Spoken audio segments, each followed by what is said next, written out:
Washington says, somehow have to get this community, now this community of people are emblematic of the state.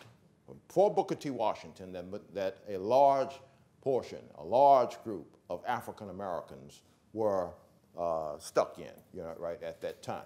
Right? He said, so how do I get these people from here to here, right, such that they can become more independent? Right? And so we have the original building of Tuskegee, Institute. Porter Hall was the first building erected on the Tuskegee campus, right? And that is a picture of Porter Hall, right, after it was first erected. The significance of this, of course, is that Booker T. Washington is attempting to build an institution. Right? He believes that if people of African descent are going to progress, they must do so through institutions.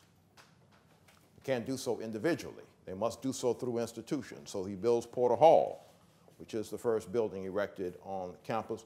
Of course, we know that Booker T. Washington emphasized what he called industrial education. Industrial education. Right? Another way of putting it, later on, Carter G. Woodson in the 1920s will call it practical education, industrial education.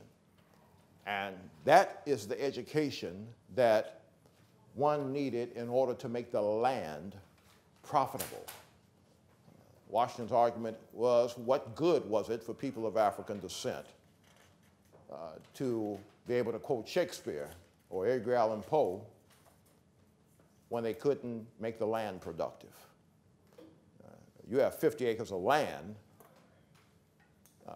you have very little use for Shakespeare or Edgar Allan Poe. Not that it's a bad thing to know it, it's just that that ought not be your priority. That your priority ought to be gaining the skills necessary and the know-how and the knowledge base to make that land productive to establish economic independence, right? And so here we have women who are learning how to till the fields, plant, and to reap a harvest from the fields.